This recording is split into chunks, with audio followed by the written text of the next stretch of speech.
Center. On behalf of the students, faculty, and staff at the Law Center, I am excited to welcome to our 2023 hooding and commencement ceremony each and every one of you here at the PMAC, and also friends and family watching the live stream from elsewhere. To open our ceremony, I invite all of you to remain standing for our national anthem, performed by Sarah Reese and the LSU School of Music. Good afternoon, esteemed faculty, beloved family, and most importantly, the graduating class of 2023. This time last year, I had the honor of being elected as the first African-American woman to serve as the executive president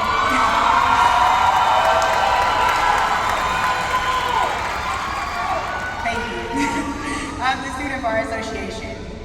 My term was filled with many challenges, but I am so proud of the work that my officers accomplished under my administration. And now today, another honor has been bestowed upon me. The honor of welcoming you all to today's momentous occasion, the graduation of the class of 2023. In August of 2020, we all entered the Law Center full of uncertainty, imposter syndrome, and back pain from the heavy books we were carrying. The world was in a global pandemic and changing before our eyes, and we chose to become a part of that change by making the decision to enter law school. Coming from various backgrounds, ages, and ethnicities, we somehow found commonality and banded together to survive our first year of law school. Fast forward to our 2-0 year, where so many of us started to come into our own, whether it be by serving on an executive board of an organization or competing in an out-of-state trial advocacy competition. Everyone began the personal search toward finding their passion. Being able to do this myself, while also watching so many of my fellow classmates go through the same process, has truly been one of the most rewarding experiences at the Law Center. This year has truly been a celebration, beginning with hats and canes, and now we have reached the final celebration, graduation. I would be remiss if I didn't mention another key component of our law school journey, our support system. So much change. Let's give them a rousing round of applause to show how much you appreciate it.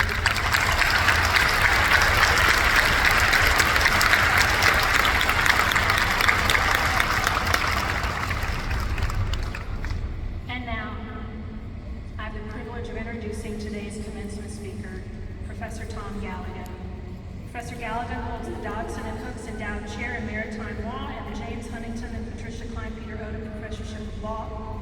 He teaches and writes about torts and admiralty. Professor Galligan began his academic career at LSU in 1986. During his first tenure here, the students named him Outstanding Professor 6 times. He would go on to serve as the Dean of the University of Tennessee College of Law, and then as the president of Colby Sawyer College, a private liberal arts college in New London, New Hampshire, where he remained until 2016, when he returned here to Louisiana to serve as the Dean of the Law Center.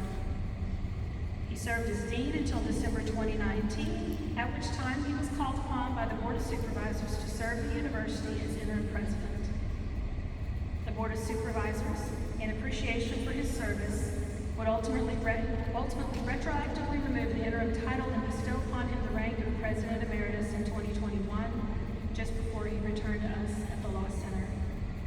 He's a frequent continuing legal education speaker in areas of his expertise, having given more than 250 speeches and presentations to judges, lawyers, and others on subjects including torts, admiralty, complex litigation, professionalism, and more. In the aftermath of the Deepwater Horizon disaster, he testified 3 times before Congress, considering amendments to the Death on the High Seas Act and other relevant maritime statutes. Professor Galligan holds his bachelor's degree in political science from Stanford University, a JD from Seattle University School of Law, where he graduated summa cum laude and first in his class. We are not surprised, are we? And an LLM from the Columbia University Law School. Thank you, Professor Galligan, for being with us today.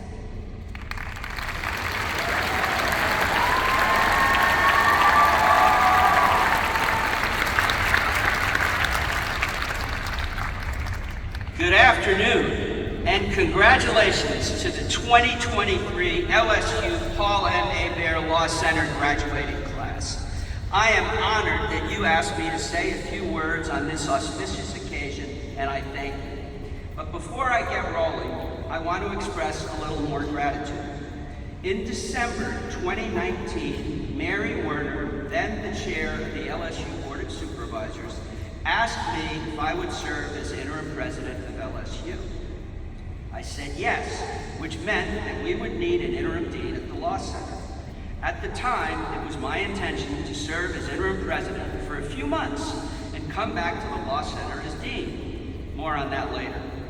But as I became interim president, my friend Stacey Haney, then LSU provost, asked Leanne Lockridge to serve as interim dean of the Law Center. I think Leanne, like me, thought she would do so for a few months. More on that later. Of course, what happened was I ended up being president for 18 months, and then at the end of that year-and-a-half sojourn, I decided I wanted to come back to the Law Center as a full-time faculty member. I wanted to once again do the job I had come here to do in 1986. Thus, Leanne ended up with the job of dean for 3.5 years. She has done the job way longer than expected, and she has been absolutely fantastic. Leanne's tenure has lasted throughout the pandemic, but in spite of the great challenges brought about by COVID, as we stand here today, our enrollment and scholarship support at the Law Center are both up. So are the median academic credentials of our incoming class. At the same time, we have enhanced our curriculum, expanded our clinical offerings, updated classrooms with new technology, and added a new courtroom. So thank you, Leanne. Thank you as a friend who got to do what he wanted because of your dedication. And thank you as a colleague who, like all of us here today, owe you big time. When future generations look up institutional service in the LSU history book, Leanne's picture will be there as the paradigm of an institutional servant. So please, everyone, join me in thanking Dean Leanne Lockridge.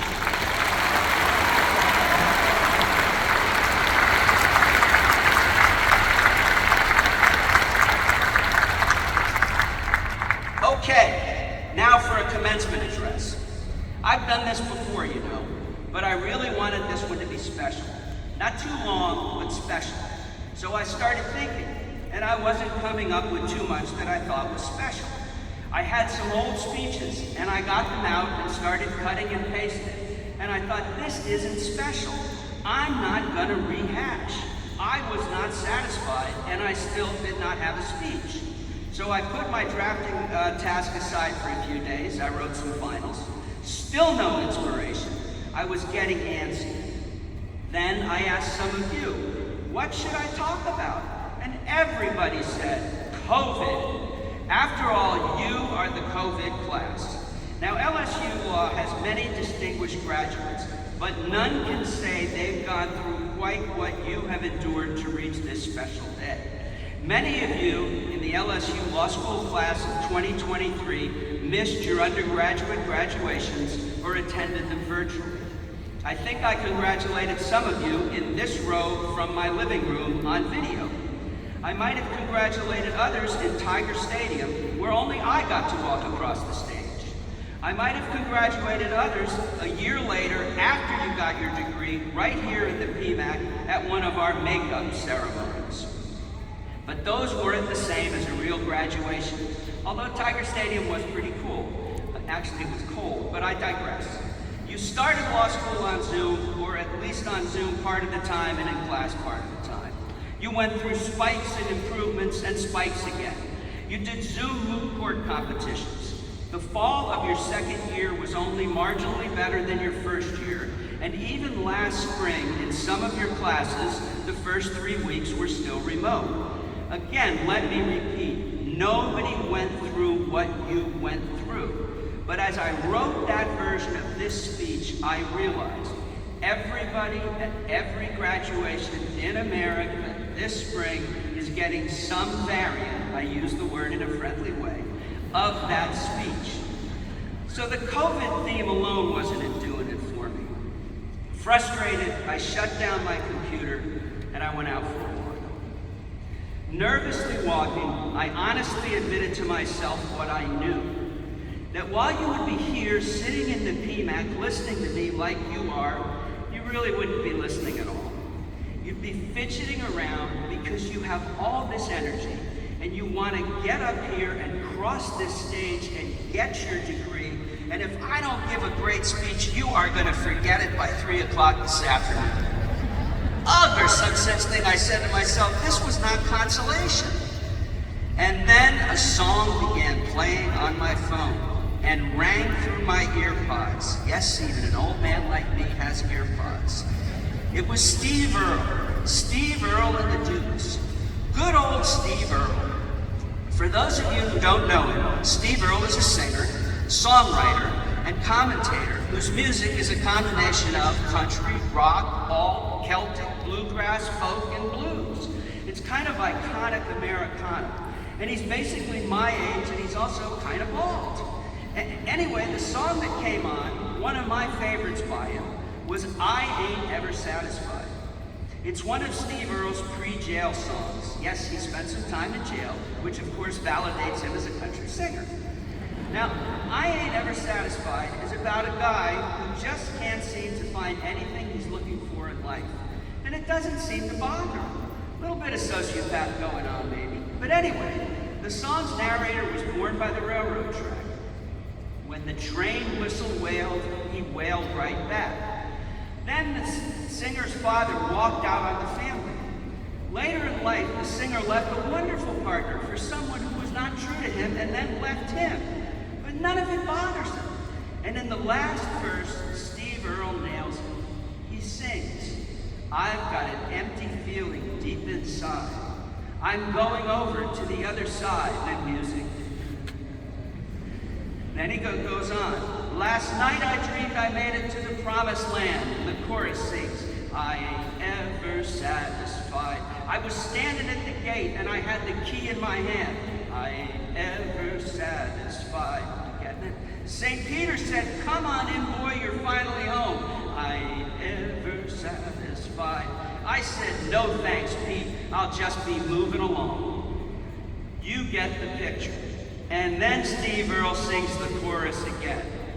Whoa, whoa, whoa, whoa, whoa, whoa. I ain't ever satisfied. Whoa, whoa, whoa, whoa, whoa. I ain't ever satisfied. I get it. The narrator of the song wasn't satisfied. But out walking that day, I was. Because I finally had a theme for this talk and I had an idea. Now some of you may think the theme, not being satisfied, is crazy and downright inappropriate. A commencement speaker should tell you to be happy, be content, be proud of what you've done. But what I am going to tell you is don't be content, don't be satisfied, keep after it. So that's my theme. I ain't ever satisfied.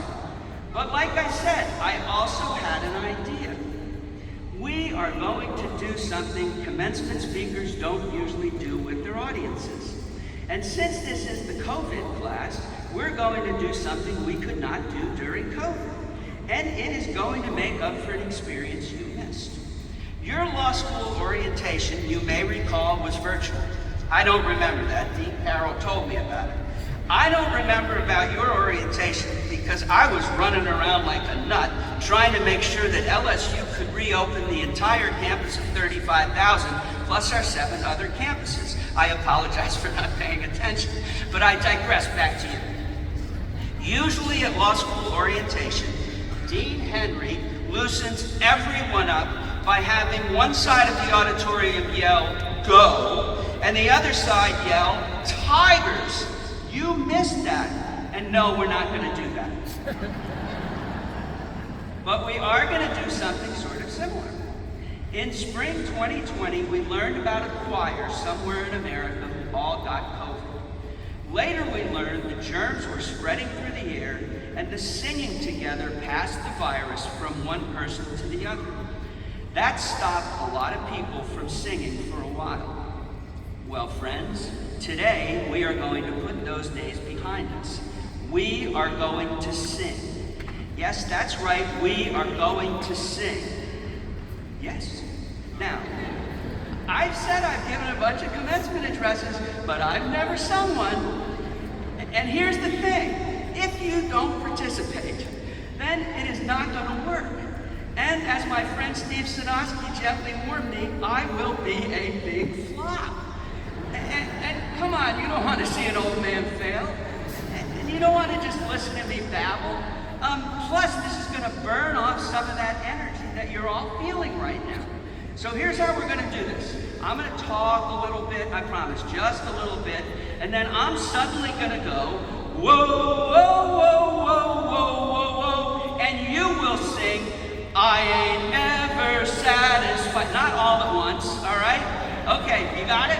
Practice. Now, Steve also told me, when people sing in public, they need permission from their neighbor to sing. So please turn to your neighbor and say, sing, all right? Sing.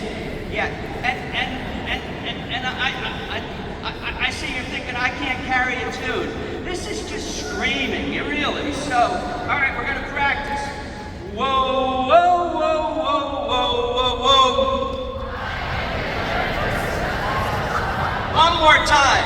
Whoa, whoa, whoa, whoa, whoa, whoa, whoa.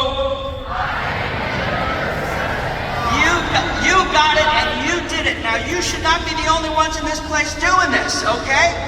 Family, faculty, friends, you all have energy to burn. So get ready. Ready? Whoa, whoa, whoa, whoa, whoa, whoa, whoa. Satisfied. One more time. Whoa, whoa, whoa, whoa, whoa, whoa, whoa. I ain't never satisfied. Y'all sound great, so now we are ready to have a real commencement address. Graduates, you started law school under the worst possible circumstances. What you went through, to use a word only lawyers used before 2020, was unprecedented. You were more isolated than any law school class ever. You could not form study groups the way other classes have. You could not be in class together all the time, as Dean Lockridge has said, learning and interacting with your faculty. You did not have happy hours and GIFs and other social interactions. At least you were not disposed to have happy hours, GIFs, and other social interactions. You were constantly concerned, as we all were, about infection and illness and worse. You worried about your family and friends, and some of you lost family and friends. You could have quit. You could have said, I can't do this, I'm going to defer. But you didn't. You kept going. Something inside you pushed you to succeed. There was a drive inside, maybe a little stubbornness. You weren't going to settle. Whoa, whoa, whoa, whoa, whoa, whoa, whoa. I ain't never satisfied. Whoa, whoa, whoa, whoa, whoa, whoa, whoa. I ain't never satisfied. Now, I'm lucky enough today, I see my friend, retired Chief Justice Burnett Johnson in the audience. She's Nina's grandmother. The Chief is sitting with her family and with the York family, and for Ryan York's family, and the Chief, along with Camille Gray, 56 years ago, started this law school as the first two African-American female law students at the LSU Law School.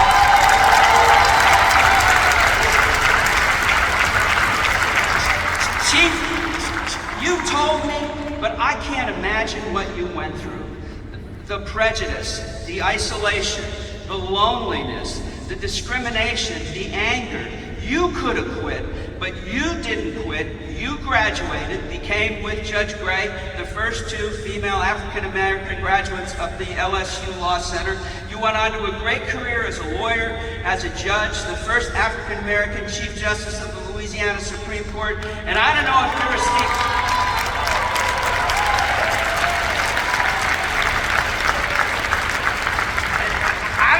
Steve Earle fan or not, but you sure got the sentiment. So for the Chief, whoa, I ain't never satisfied. Whoa, I ain't never satisfied. Now, when you pass the bar, you will also be an officer of the court.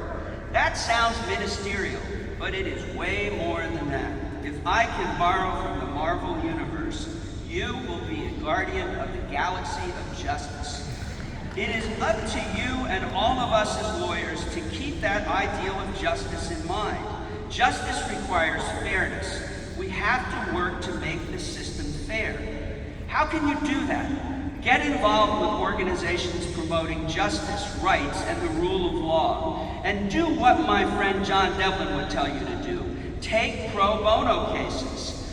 I cut my litigation teeth on pro bono cases. Remember those who could not otherwise represent those who could not otherwise afford an attorney, and constantly ask yourselves, is the system fair? How can it be better? And keep working for that better, fairer system. Like Michael Jackson said, don't stop till you get enough. Don't give it up, and when you feel tired, please think of today and hum a few bars one more time. Friends, let's burn that energy. Whoa, whoa, whoa, whoa, whoa, whoa, whoa. Ain't never satisfied. Now, I remember when I graduated from law school, I was actually the student speaker at my commencement, so today is taking me back. Anyway, I reflected that day on how lucky I was to have been given the opportunities I had. I thought about how lucky I had been to attend a great high school, a fabulous college, I admit I could have attended the class part more, and a wonderful law school. My parents and teachers had given me an awful lot. Many of you probably have not had all the opportunities I did, and you have overcome much to be here. You have made your own opportunities. I respect that. And I want everyone to be able to have the opportunity to do what all of you have done if they want to.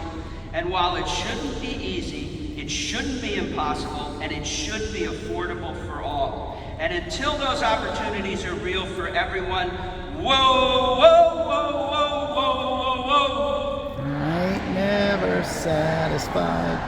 Now, I don't know if you've noticed, but our nation and our world are pretty polarized these days. I was born in 1955. I know I don't look it. I was born in 1955. I lived through the 60s and the 70s, and we were pretty divided then. But if you pardon a reference to a dated TV show, America was like the Waltons back then compared to today. Now, America has been extremely polarized before. They called it the Civil War. But our job as lawyers includes being able to talk to people who hold positions different than ours. And professionally, we are supposed to be civil to them. And some of you will be judges, and you will have to decide cases where the parties will be diametrically opposed on the facts, on the law, and on philosophy. The point is that it is our job to listen to both sides or multiple sides. We don't have to agree, but we can't storm out of the room. We have to listen.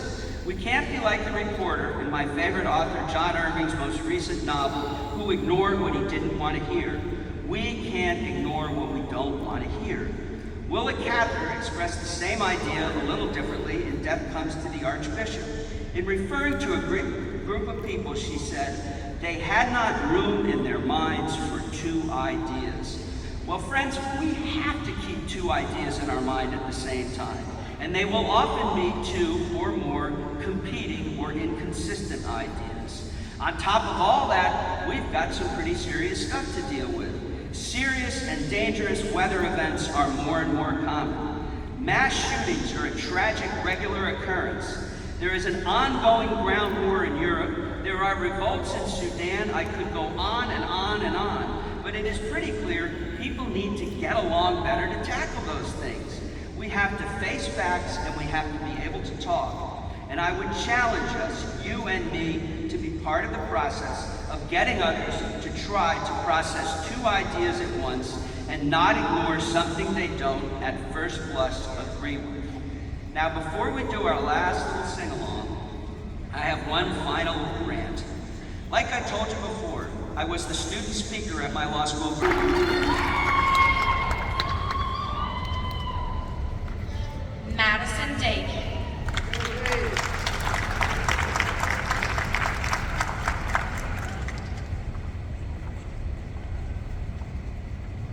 Chrissy May Davidson.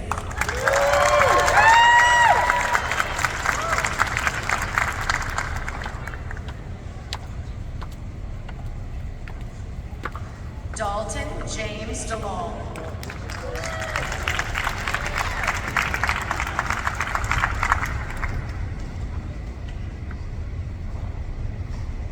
Adriana Jose Darras.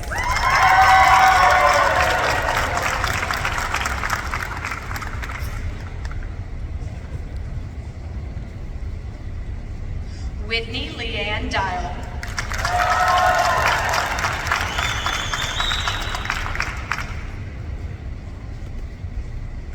Austin Michael Doima.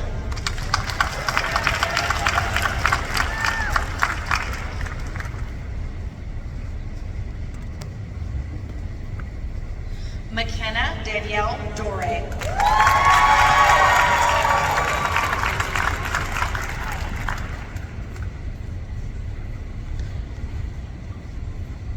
Scott Dorman II.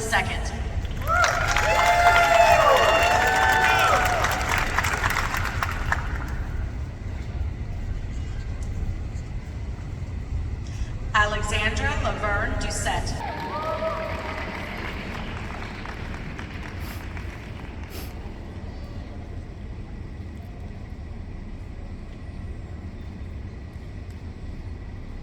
We're going to wait just a moment while the rest of the graduates are able to get back to their seats.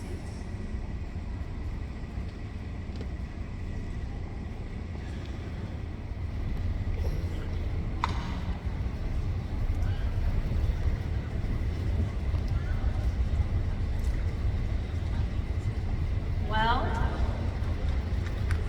congratulations to all.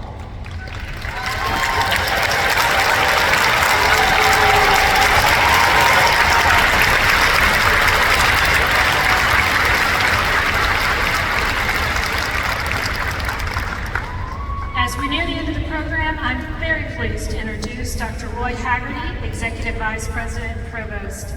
Before joining LSU last year, Dr. Haggerty spent 26 years at Oregon State University, where he held several leadership positions, including Dean of the College of Science, Interim Dean of the College of Earth, Ocean, and Atmospheric Sciences, and Associate Vice President of Research. An environmental geologist, Dr. Haggerty is a Geological Society of America Fellow with research projects totaling $9 million, and he has published 75 peer-reviewed articles, predominantly in hydrology. Dr. Haggerty is recognized in his field for his development of the Smart Tracer, a molecule that moves with water while it senses and records valuable information about the environment. Dr. Haggerty received his PhD and MS in hydrogeology from Stanford University and a BS with first-class honors from the University of Alberta. His hometown is Provost, Alberta, Canada.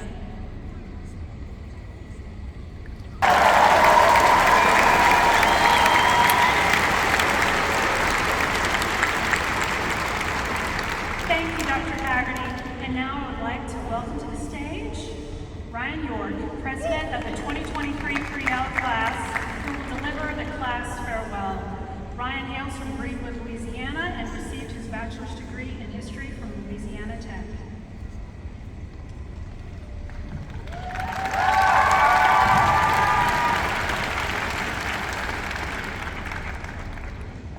Good afternoon.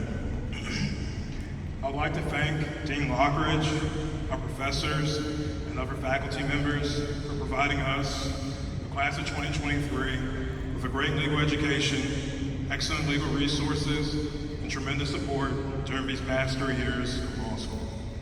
On behalf of all my classmates, I'd like to thank our families and our friends for supporting us and encouraging us for the past 3 years. As law students, there are many things that we had to overcome during our law school experience. In the first year, we all had to deal with the changes brought about due to COVID-19. COVID forced us to change the way that we interacted with one another.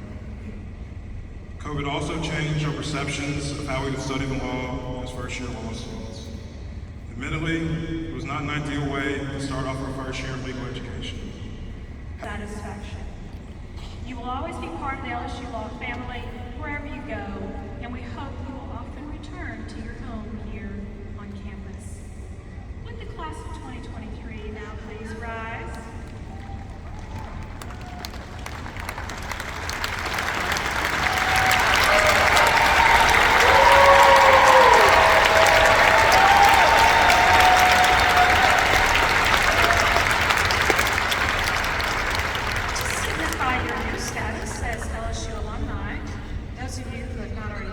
may now move your tassels from the right side of your mortarboard and tan to the left. That means you've made it.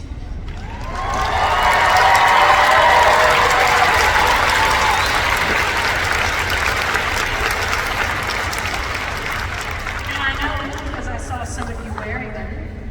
When you entered the PMAC today, you received an official LSU Law alumni pin. It's a little different than other LSU pins you can get. So please wear your pins with pride and a sense of accomplishment. As we conclude the ceremony, we do ask all guests to depart through the portal from which you entered and to meet your graduates outside the building. They will be headed out this way and will come around to meet you. Graduates, you're going to recess one row at a time as directed by Law Center staff members. So, pay attention. Watch for your cue, please. And now, I am pleased to present to you the class of 2023.